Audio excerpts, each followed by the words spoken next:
अस्सलाम वालेकुम student. Basically आज जो हमारा टॉपिक है वो currency market, spot versus forward market और फॉरवर्ड प्रीमियम और डिस्काउंट। ये तीन टॉपिक जो है आज के लेक्चर में हमने कवर करने हैं। बेसिकली हमने पीछे जो था ये हमारे पास वीक 3 बनता है आउटलाइन के मुताबिक, जो कि मैंने स्किप किया हुआ था। उसके अंदर थोड़ी सी टेक्निकलिटीज़ थी। मैंने कहा चलो आपको पहले जो फर्दर जो चीज़ें हैं वो समझा दूं, फिर उसके बाद इसकी तरफ आ जाएंगे। तो आज जो है हम इसे डिस्कस करने जा रहे हैं कि करेंसी मार्केट बेसिकली क्या होता है, उसमें स्पॉट मार्केट क्या होती है, फॉरवर्ड मार्केट क्या होती है, फॉरवर्ड प्रीमियम और डिस्काउंट का क्या मतलब होता है।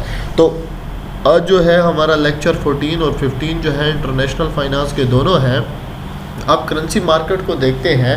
The amount of the money needed by the world community to finance the international trade has increase the 10-fold over the last 20 years. अब बेसिकली जब से हम लोग देख रहे हैं कि इंटरनेशनल ट्रेड जो है वो अब एक्सपेंड होती जा रही है, उसकी वजह से क्या है कि हमारे इंटरनेशनल कम्युनिटी जितनी भी है वो अब उसके अंदर जो ट्रेडिंग है वो भी इंटरनेशनली वो तकरीबन 10 गुना जो है पिछले 20 सालों से वो ज़्यादा हो चुकी है। In 1994 the various London forex market handle no less than the 400 US$ billion a day.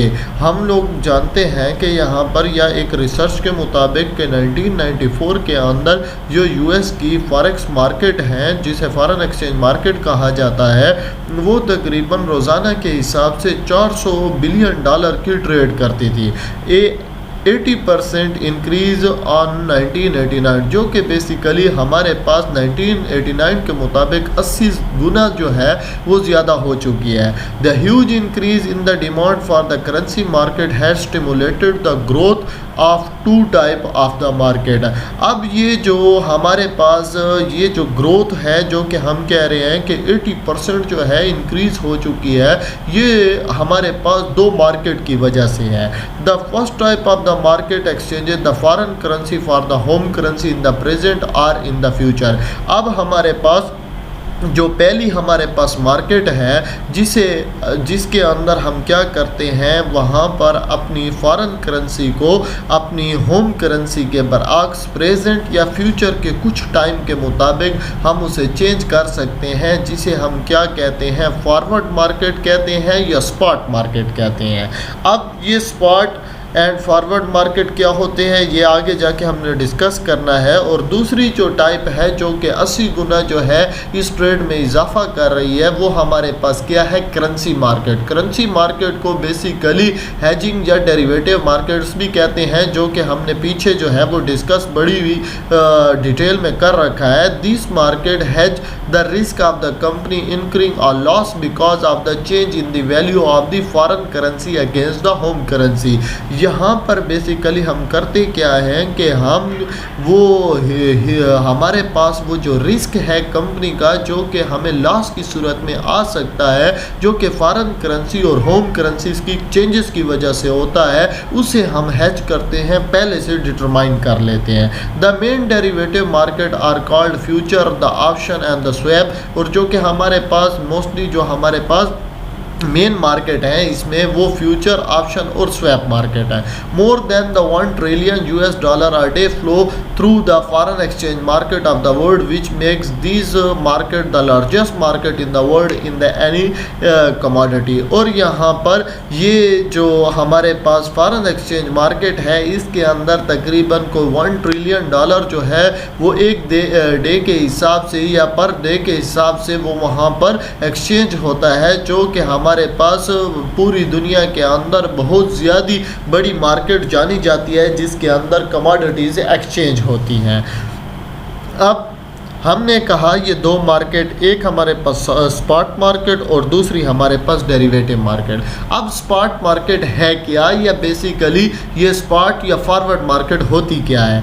If a finance officer wishes to buy the foreign currency to pay a bill denominated in that currency or to sell the foreign currency received from the foreign importer, he must contact his bank or and the independent currency dealer and ask for the spot rate in that currency।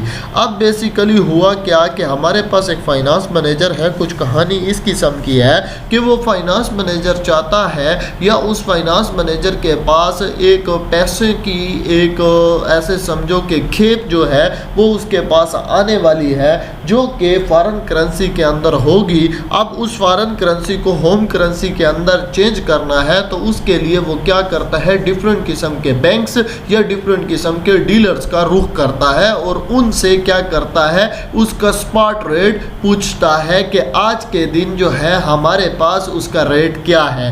The currency dealer will quote a buy rate and the sell rate for that currency. अब वो जो dealer होता है या even के वो जो financial institution है वो आपको क्या बताता है, रेट बताता है परचेज करने का भी और सेल करने का भी। The finance officer may contact the several dealer to find the best quote on the offer before making a decision. अब यहाँ पर वो जो फाइनेंस ऑफिसर है वो क्या करता है, डिफरेंट जगहों से मालूमात लेता है कि मुझे अच्छा जो है वो यहाँ पर क्या मिले, रेट मिले। अब ज़रूरी बात है, हर बंदा यही चाहता है कि मेरे पास अच्छे से अच्छा रेट हो।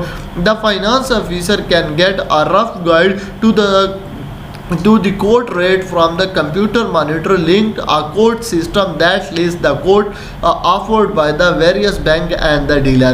यहाँ पर फाइनेंस ऑफिसर क्या करता है, एक रफ गाइड जो है वो डिफरेंट किस्म की जो हमारे पास जैसे कि फॉरेन एक्सचेंज मार्केट के अंदर या हमारे पास जो गूगल के ऊपर या इन जगहों के ऊपर जो हमारे पास जो स्क्रीनें बनी होती हैं उसके ऊपर हम क्या करते हैं, उन रेट को जानने की कोशिश करते हैं जिन्हें टेली रेट कहा जाता है, जो कि बेसिकली कंप्यूटर बेस्ड स्क्रीन होती है जो कि आपको एक करेंसी की दूसरी करेंसी के बरअक्स जो रेट है वो आपको यहाँ पर बताता है। अब यहाँ पर वो फाइनेंस ऑफिसर क्या करता है, उससे कुछ फ़ायदा उठाने की कोशिश करता है।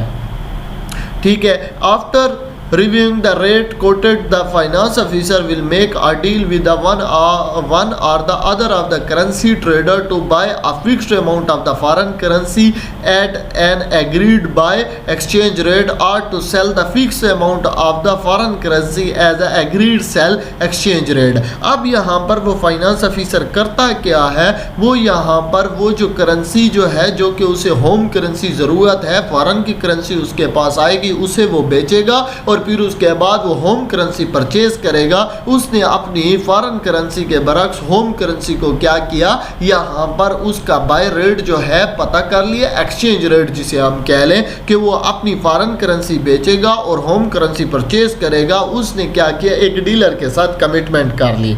ठीक है, The actually switch of the currency normally takes place 2 or 3 days after the deal is struck। अब यहाँ पर बेसिकली जो उनकी डील होनी है वो 1 से 2 दिनों के दरमियान हो जाएगी। वो जो वर्किंग ग्रास डेज जो है उनके अंदर ये पॉसिबल हो जाएगी। अब ये जो रेट है, ये जो प्रेजेंटली यहाँ पर क्या हो रहा है, हम मार्केट्स की फ्लक्चुएशन को देखते हुए डिफरेंट किस्म के लोगों से क्या करते हैं, वो रेट लेते हैं, उसे हम क्या कहते हैं, और यहाँ पर उन रेट जो हमें प्रोवाइड करती है मार्केट उसे हम क्या कहते हैं, स्पॉट मार्केट कहते हैं, जो कि प्रीवीलिंग एक्सिस्टिंग रेट के अंदर आप मार्केट का सर्वे करते हुए यहाँ पर एक अच्छा रेट ढूंढने की कोशिश करते हो और वो मार्केट जो कि हमें ये रेट प्रोवाइड करती है उसे हम क्या कहते हैं, स्पॉट मार्केट कहते हैं। दूसरी है forward market. The forward market provide a facility for the finance officer to buy and sell the fixed amount of the currency at a fixed rate of the exchange on some future date. अब यहाँ पर वो हमारे पास forward market क्या है कि ये हमें एक ऐसी फैसिलिटी प्रोवाइड करती है उस फाइनेंस ऑफिसर को जिसके ऊपर वो क्या कर सकता है, बाय या सेल कर सकता है fixed amount of currency. Fixed amount of currency क्या कि जितनी करेंसी मुझे एक्सचेंज करनी है। अब ज़रूरी बात है कहीं से मुझे पैसों की पेमेंट होनी है तो वो फिक्स तो है, इन्फिनिटी तो है नहीं। अब यहाँ पर वो फिक्स्ड एक्सचेंज रेट के बरअक्स जो है मैं क्या करता हूँ, वहाँ पर करेंसी को फ्यूचर में जब चेंज करता हूँ और वो मार्केट जो कि मुझे ये फैसिलिटी प्रोवाइड करती है उसे मैं क्या कहता हूँ, फॉरवर्ड मार्केट कहता हूँ। For example If a finance officer in the UK does not want to live with this uncertainty, he need to find a way of ensuring that the sterling value of the foreign payment of the foreign received is fixed in advance. अब यहाँ पर एक finance officer है जिसे जो कि नहीं रहना चाहता इस बात के सहारे कि मुझे एक पैसा जो है, एक करेंसी जो है वो पाउंड स्टर्लिंग जो है मुझे मौसूल होनी है, तो वो जो करेंसी है उसके अंदर जो फ्लक्चुएशन है उसके साथ वो नहीं रहना चाहता। तो उसके लिए वो क्या करता है, one of the method of doing this is the step of the forward contract to buy और the sell the foreign currency at the fixed price on the future date. और इसके ऊपर वो क्या करता है, फॉरेन करेंसी को यहाँ पर बेसिकली किसी डीलर के साथ कांटेक्ट करके उसके ऊपर बेचता है और उससे होम करेंसी जो है वो परचेज करता है। The date offered are usually 30, 60, 90 days और 180 डेज और the 12 month forward, although other date can be negotiated by the bank if the client so wishes. अब यहाँ पर ये जो डेट होती है, हमने कहा कि एक फिक्स टाइम इंटरवल के साथ वो क्या कर सकता है, पैसों को एक्सचेंज कर सकता है। अब वो जो रेट जो होता है जिसके ऊपर वो फ्यूचर में करेंसी एक्सचेंज करेगा उसे हम क्या कहते हैं, फॉरवर्ड रेट कहते हैं। और जो आज के रेट जो होगा उसे हम क्या कहते हैं, स्पॉट रेट कहते हैं। अब यहाँ पर इस फॉरवर्ड मार्केट के अंदर आप क्या करते हो, आपको जिसके साथ आप आज के दिन एक रेट फिक्स करते हो कि फ्यूचर में 30 डेज के बाद, 90 डेज के बाद, 180 डेज के बाद या एक साल के बाद तुम्हारे साथ मैं ये करेंसी एक्सचेंज करूंगा, तो इस किस्म की मार्केट को हम क्या कहते हैं, फॉरवर्ड मार्केट कहते हैं। आई होप कि इस बात तक आपको समझ आई होगी कि स्पॉट मार्केट वो है जो कि ऑन द स्पॉट आपको जो भी प्रीवेलिंग रेट होते हैं जो प्रोवाइड करती है उसे हम क्या कहते हैं, स्पॉट मार्केट कहते हैं। जबकि दूसरे एंड के ऊपर फ्यूचर आपके पास फॉरवर्ड मार्केट क्या है, जो कि आपको फ्यूचर के स्पॉट रेट देती है। फ्यूचर के अंदर जो रेट होंगे जिसकी आज के दिन आप तयन कर लेते हो जो कि फॉरवर्ड रेट कहलाता है। और ये जो डिफरेंस होता है फॉरवर्ड और फ्यूचर के दरमियान, इसकी कहानी अब आगे आपको बताता हूँ। बेसिकली फॉरवर्ड प्रीमियम और डिस्काउंट क्या होता है, the difference between the spot rate codes on the foreign currency and the forward rate codes on that rate is called the forward premium of the forward discount on the currency. अब यहाँ पर जो आपका जो कि आपने कहा कि फ्यूचर में हम ये करेंसी एक्सचेंज करेंगे आपस में, अब उसके उस रोज भी बेसिकली क्या होगा, नुकसान और फायदा होगा। जो करेंसी यहाँ पर बेसिकली क्या होती है, यहाँ पर एप्रिसिएशन जिस करेंसी की होती है उसे हम क्या कहते हैं, फॉरवर्ड प्रीमियम कहते हैं। और जबकि उसके बरअक्स दूसरी करेंसी जो है जो कि डिक्लाइन पर चली जाती है उसे हम क्या कहते हैं, फॉरवर्ड डिस्काउंट कहते हैं। अब इसकी कहानी थोड़ी सी एक एग्जांपल में मैंने आगे कोट की है कि if an given date the spot rate of the exchange between the US dollar and the Pakistani rupees is the 160 rupees to the US dollar and the 6-month forward rate on the same date is the rupees 167 to US dollar, then the US dollar is becoming the more expensive in the term of the rupees. The forward rate on the US dollar is standing the 7 rupees premium to the spot rate. अब यहाँ पर एक कहानी है कि मैंने और mister A ने एक कॉन्ट्रैक्ट किया जिसके अंदर मैंने उसे कहा कि मैं तुम्हारे साथ पाकिस्तानी रुपीस जो है वो चेंज करूंगा US डॉलर के बरक्स, ठीक है। उसने कहा ओके। अब उस दिन जो था वो रेट जो था वो पाकिस्तानी रुपीस के हिसाब से, या मैं उसने कहा कब करोगे, मैंने कहा 6 माह के बाद। चले ठीक है, रेट क्या रखेंगे, आज का रेट जो है वो कितना है, 160 रुपये पर डॉलर है। तो मैंने कहा 6 माह के बाद तुम कितना लोगे, उसने कहा 167। मैंने मार्केट की कंडीशन को देखा तो मेरी हेजिंग, मेरी प्रिडिक्शन ये कहती है कि फ्यूचर के अंदर ये जो प्राइसेस हैं ये मूव कर जाएंगी किस तरफ, 170 180 के ऊपर। तो हम यहाँ पर क्या करते हैं, 167 के ऊपर क्या करते हैं, उसके साथ कमिटमेंट कर लेते हैं। या इवन ये कहूँ कि मैंने आपस में हमने 6 मंथ का एक पीरियड जो है उसके अंदर जो एक्सचेंज एक्सचेंज रेट रखा है वो 160 रुपीज़ का रखा है, जबकि फ्यूचर का वो जो डेट आती है जिसके ऊपर वो पैसे जो है वो एक्सचेंज किए जाएंगे, उस दिन जो हम स्पॉट रेट देखते हैं वो कुछ 167 रुपये निकल आता है। सपोज दैट कि मैंने और मिस्टर ए ने कमिटमेंट की जिसके ऊपर मैं उसके साथ क्या करूंगा, पैसे एक्सचेंज करूंगा। वो पैसे क्या होंगे, एक तरफ पाकिस्तानी रुपीस, दूसरी तरफ यूएस डॉलर होगा।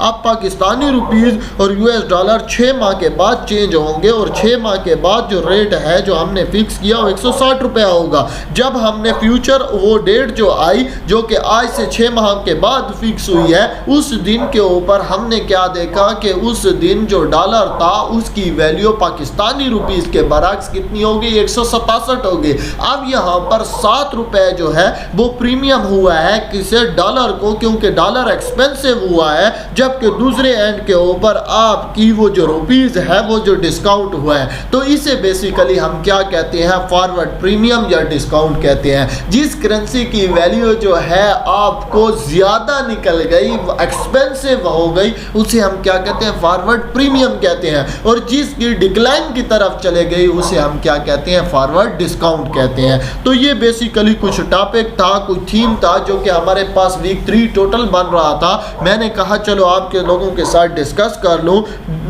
तो ये कुछ कहानी थी। आई होप कि यहाँ तक आपको समझ आई होगी। अगर किसी को ना आई हो तो वो मुझसे कमेंट्स में ये कहानी पूछ सकता है और मैं लायबल होऊंगा उसे आंसर करने के लिए। Thank you so much. Have a